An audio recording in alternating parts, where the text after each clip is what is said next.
बच्चों आज physics class 12 का हम चैप्टर 1 का वीडियो नंबर 9 देखने जा रहे हैं, जिसमें हम लोग पढ़ेंगे वैद्युत क्षेत्र इलेक्ट्रिक फील्ड। जानते हैं वैद्युत क्षेत्र और इलेक्ट्रिक फील्ड क्या होता है, इसके बारे में आज हम देखते हैं। टॉपिक है हमारा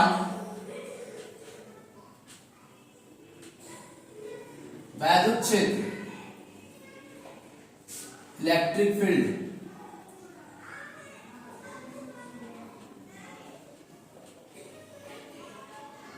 ठीक है, देखते हैं इलेक्ट्रिक फील्ड क्या है।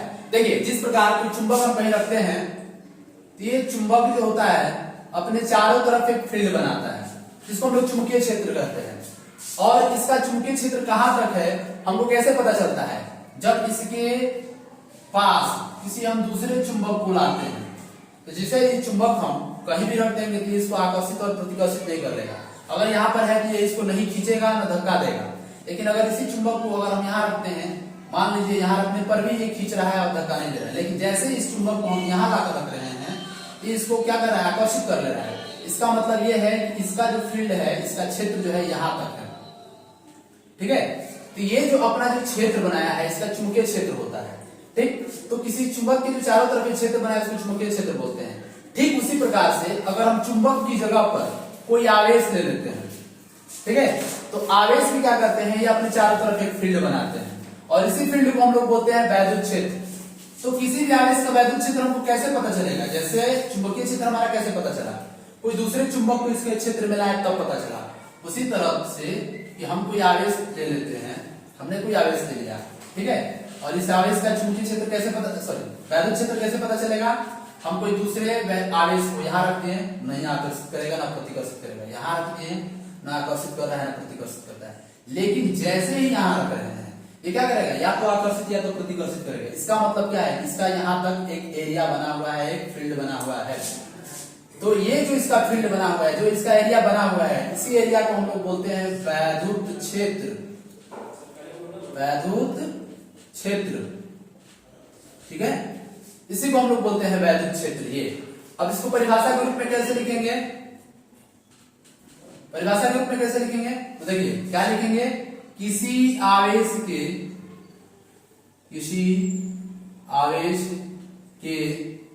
चारों तरफ का वह क्षेत्र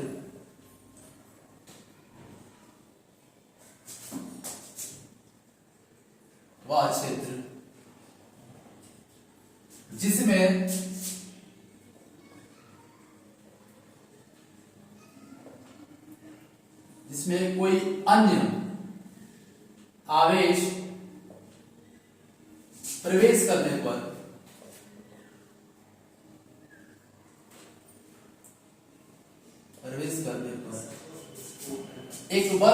अन्य आवेश प्रवेश करने पर एक बल का अनुभव करता है।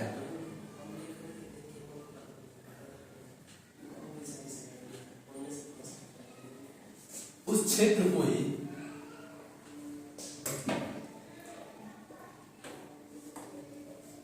वैद्युत क्षेत्र कहते हैं।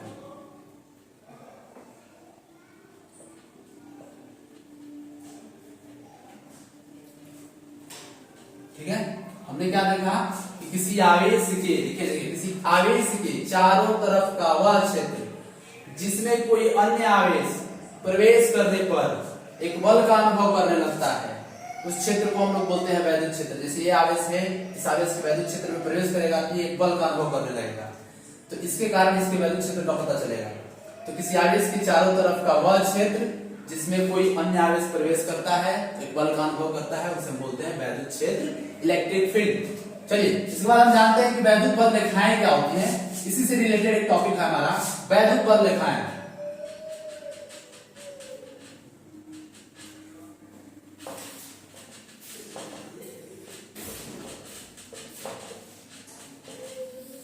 ठीक है, वैद्युत बल रेखाएं क्या होती है? देखिए, ये जो आवेश है ये अपने चारों तरफ एक क्षेत्र बनाया है, जिसमें कोई अन्य आवेश आएगा तो आकर्षण और प्रतिकर्षण अनुभव करेगा। तो इस क्षेत्र को हम लोग बोलते हैं वैद्युत क्षेत्र। अब इस वैद्युत क्षेत्र में क्या होता है ना कि ये बहुत सारी पतली पतली इसमें से बल रेखाएं निकलती हैं। अब ये बल रेखाएं है क्या? ठीक है, अभी मैंने कुछ देर पहले बताया कि अगर हम कोई चुंबक लेते हैं, ये चुंबक अपना एक क्षेत्र बनाता है और इस चुंबक में किसी दूसरे अन्य लोह पदार्थ या कोई दूसरे चुंबक को रखते हैं, ये तो या आकर्षण करेगा या प्रतिकर्षण करेगा।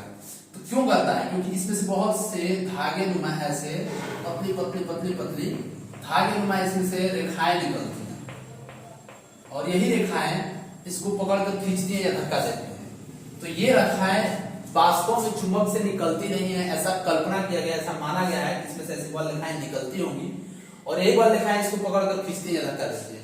तो ठीक उसी तरह से हमारा आवेश भी अगर कहीं रहता है, इस आवेश में से बहुत सारी भी बल रेखाएं निकलती हैं, और ये बल रेखाएं हमारी क्या होती है? काल्पनिक होती है। काल्पनिक कहने का मतलब क्या है? काल्पनिक कहने का मतलब ये है कि ऐसा कल्पना किया गया है कि किसी आवेश से बल रेखाएं ऐसे निकलती होंगी। तो ये जो है हमारी, ये क्या है? काल्पनिक रेखा है, काल्पनिक रेखा। और इसी काल्पनिक रेखा को हम बोलते हैं वैद्युत बल रेखाएं।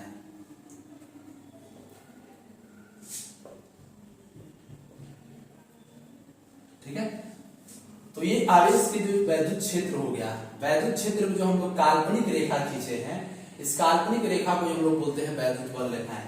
परिभाषा के रूप में इसको हम लिख सकते हैं कि किसी आवेश के वैद्युत क्षेत्र में, ठीक है, क्या लिखेंगे? देखिए, किसी आवेश के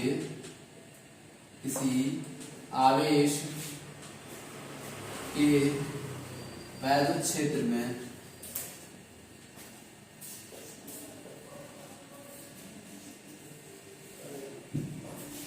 खींची गई, किसी आवेश के वैद्युत क्षेत्र में खींची गई काल्पनिक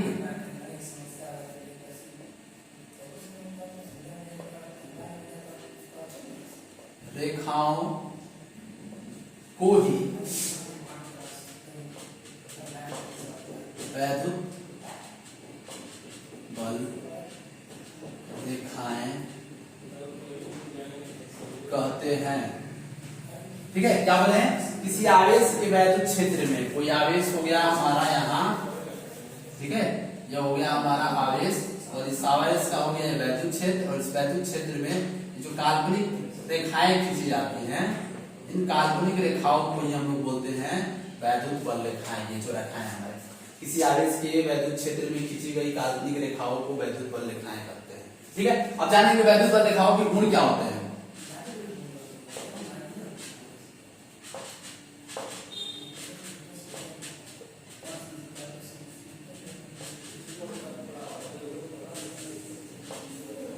ठीक है, वैद्युत बल रेखाओं के गुण क्या क्या होते हैं? ठीक, तो देखिए, वैद्युत बल रेखाओं का जो हमारा पहला गुण होता है कि जो धन आवेश होते हैं, धन आवेश से वैद्युत बल रेखाएं बाहर की तरफ निकलती हैं। ठीक है, इससे ये बाहर की तरफ निकलती हैं और कहां तक चलती हैं? ये अनंत तक चलती जाती हैं। धन आवेश से बल रेखाएं बाहर की तरफ निकलती हैं और अनंत तक चलती हैं। परिभाषा। और माइनस में क्या होती हैं? कि माइनस आवेश में, यानी कि ऋण आवेश में वैद्युत बल रेखाएं प्रवेश करती हैं।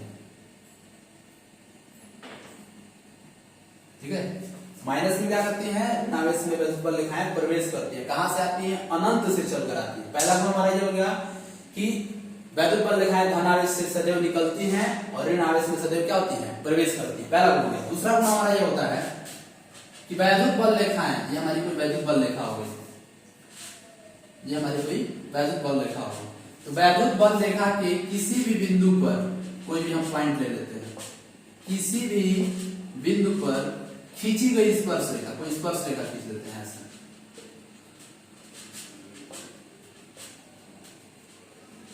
ठीक है, ये पॉइंट का नाम दे दिए ABC। तो वैद्युत बल रेखाओं की किसी भी बिंदु पर खींची गई स्पर्श रेखा वो वैद्युत क्षेत्र की दिशा को बताती है। वैद्युत क्षेत्र किस दिशा में बन रहा है, यानी कुल मिलाकर वैद्युत बल रेखाएं अगर किसी से निकलती हैं तो वैद्युत क्षेत्र की दिशा को भी बताती हैं कि वैद्युत क्षेत्र किस दिशा में है। तीसरा हमारा ये होता है कि वैद्युत बल रेखाएं कभी एक दूसरे को काट नहीं सकती हैं। ऐसे जैसे ये कभी भी एक दूसरे को नहीं काट सकती हैं। जैसे यहाँ हमारा धन आवेश है, इससे बल रेखाएं निकलेंगी, ऐसे ऐसे निकल रही है बाहर की तरफ, तो ये कभी भी ऐसे निकलेगी, न कि इस प्रकार से निकलेगी, ऐसे निकला और ये इसको काट देगा ऐसे, ये हमारा गलत है। ठीक है, तो वैद्युत बल रेखाएं कभी भी एक दूसरे को काट नहीं सकती हैं। क्यों नहीं काट सकती हैं? क्योंकि अगर काटेंगी तो इस पॉइंट पर वैद्युत क्षेत्र की दो दिशा हो जाएगी, एक वैद्युत क्षेत्र इधर बनेगा और एक वैद्युत क्षेत्र इधर बनेगा। कभी भी दो वैद्युत क्षेत्र नहीं हो सकता है। क्यों? क्योंकि अगर हम यहाँ पर कोई वस्तु रखते हैं तो यहाँ पर वस्तु दो दिशाओं में धक्का देगी वस्तु को, तो वस्तु एक ही टाइम पर दो दिशा में नहीं जा सकती है, ना इस दिशा में ना इस दिशा में। ये क्या है? असंभव है। किसी वस्तु को ऐसा किया जा सकता है कि एक ही टाइम पर दो दिशा में भेज दिया जाए? संभव नहीं है। इसीलिए हम कह सकते हैं कि वैद्युत बल रेखाएं एक दूसरे को नहीं काट सकती हैं, क्योंकि अगर वह एक दूसरे को काटेंगी तो उस बिंदु पर दो दिशा हो जाएंगी और ऐसा होना असंभव है। अगर क्या बोलेंगे, तीसरी प्रॉपर्टीज क्या है? वैद्युत बल रेखाएं एक दूसरे को नहीं काट सकती हैं। अगर काटती हैं तो उस बिंदु पर दो दिशा बन जाएंगी और यह असंभव है। ठीक, चौथी प्रॉपर्टीज हमारी ये होती है, चौथा गुण ये होता है कि वैद्युत बल रेखाएं किसी भी चालक पदार्थ से, मान लो कि ये तार है, ठीक है, तो अगर इस चालक तार में वैद्युत बल रेखाएं निकलेंगी, यानी कि कोई चालक तार ले लेते हैं, तो चालक तार में अगर हम धारा प्रवाहित करते हैं, हम लोग आगे पढ़ेंगे, धारा प्रवाहित करते हैं ना, तो वो भी एक वैद्युत क्षेत्र बनाने लगता है। तो जो इसमें से वैद्युत बल रेखाएं निकलेगी वो तार के लंबवत निकलेगी, इसके पृष्ठ के लंबवत निकलेगी, इसके पृष्ठ के लंबवत निकलेगी। ये हमारी क्या है? वैद्युत बल रेखाएं हैं। ठीक है, जैसे अगर हम कोई चादर ले लेते हैं, लोहे की चादर ले लेते हैं, अगर इसको करंट देते हैं तो ये भी वैद्युत बल रेखा, वैद्युत क्षेत्र उत्पन्न करेगा, इसमें से वैद्युत बल रेखाएं निकलेगी। तो इस चादर में से जो वैद्युत बल रेखाएं उत्पन्न होंगी वह चादर के लंबवत होंगी, ऐसे ऊपर की तरफ इसके पृष्ठ के लंबवत होंगे।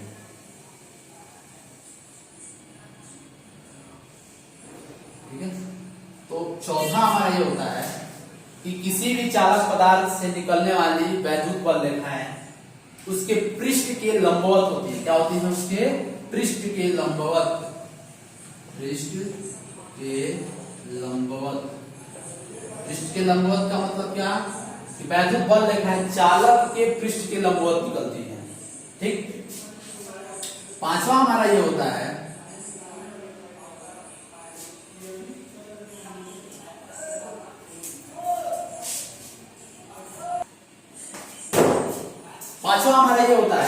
कि वैद्युत बल रेखाएं जो होती हैं, अगर समान वैद्युत बल रेखाएं मतलब समान आवेश है, जैसे धन आवेश है, धन आवेश है, तो इसमें से भी बल रेखाएं निकलेंगी, इसमें से भी बल रेखाएं निकलेंगी। ठीक है, ये बल रेखाएं जब समान आवेश से निकलती हैं बल रेखाएं, तो एक दूसरे से दूर हटती हैं, एक दूसरे से दूर हटती हैं, जिसके कारण उनके बीच क्या होता है? प्रतिकर्षण होता है।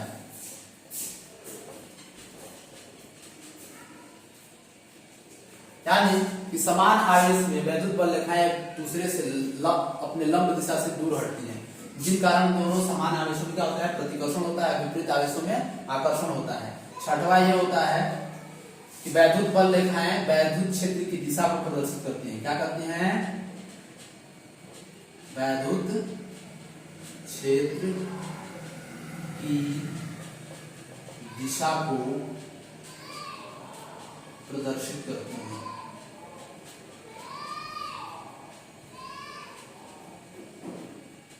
ठीक है, वैद्युत बल रेखाएं क्या करती हैं? वैद्युत क्षेत्र की दिशा को प्रदर्शित करती हैं। पांचवा क्या बोले हैं कि समान आवेश से निकलने वाली वैद्युत बल रेखाएं एक दूसरे से लंबवत होती हैं, लंब हटती हैं, लंब दिशा से दूर हटती हैं, जिसके कारण उनके बीच क्या होता है? प्रतिकर्षण होने लगता है।